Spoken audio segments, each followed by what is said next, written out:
新聞局現正草擬修訂出版法文本，並按業界同公眾意見，以只刪不增嘅原則去處理，刪除較具爭議嘅出版委員會同新聞工作者通則嘅相關條文，爭取11月推出文本諮詢工作。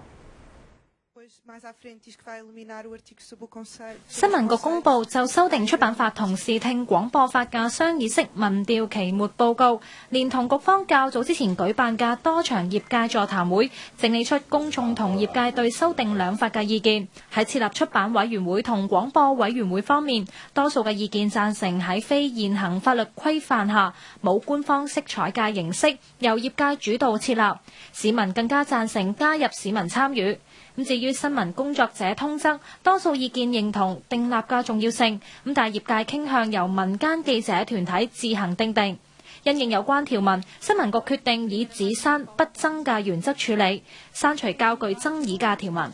我哋係會刪除較具爭議嘅出版委員會啦，同埋新聞工作者通則嘅相關條文嘅。並且會調整多項條文嘅用詞咧，以配合同埋適應回歸法啦、刑法典啦、刑事訴訟法啦同埋民事訴訟法等等嘅，係唔會考慮有其他新增嘅內容。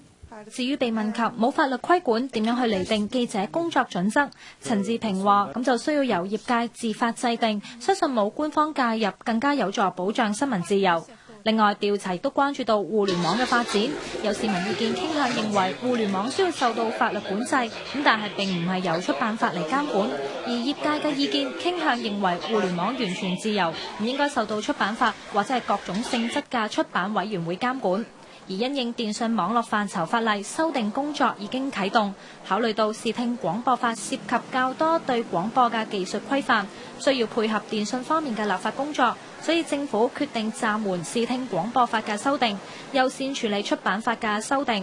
當局現正草擬修訂出版法嘅文本，爭取11月推出諮詢公眾，不過預計未必趕及今屆立法會討論同審議。